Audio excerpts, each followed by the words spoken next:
అర్హత కలిగిన పెన్షన్దారులు తమకు పెన్షన్ మంజూరు చేయాలని విసన్నపేట సిపిఎం మండల కమిటీ ఆధ్వర్యంలో సోమవారం స్థానిక ఎంపీడీఓ కార్యాలయం ముట్టడి కార్యక్రమం నిర్వహించారు.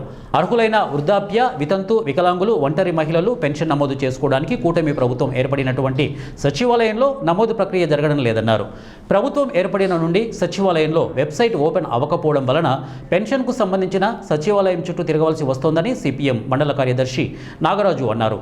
రాష్ట్ర ప్రభుత్వం ఎన్నికలకు ముందు 6 నెలలు ప్రభుత్వం ఏర్పడిన 18 నెలలు అర్హత కలిగిన పెన్షన్ రాక తీవ్ర ఆర్థిక ఇబ్బందులతో పెన్షన్దారులు అవస్థలు పడుతున్నారు.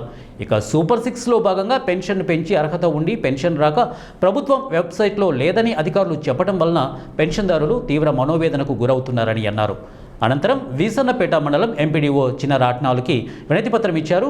ఈ కార్యక్రమంలో సిపిఎం పట్టణ కార్యదర్శి మేకల జ్ఞానరత్నం, పులిబల్ల ఏడుకొండలు, ఇక వినుకొండ రంగారాణి, గద్దల రామకృష్ణ, అడిమిల్లి కిషోర్, జ్యోతి, సామాజిక కార్యకర్త బోట్ల శివసత్యనారాయణ, లక్కనపోయిన శ్రీనివాసరావు, వీసన్నపేట మండలం అలాగే పెన్షన్దారులు పాల్గొన్నారు. ఆర్థికంగా మందులకు ఇబ్బంది పడుతున్న పెన్షన్దారులకు పెన్షన్ వెంటనే అర్హత కలిగిన వారికి పెన్షన్ల వెంటనే ఇవ్వాలి. వృద్ధాప్య, వితంతు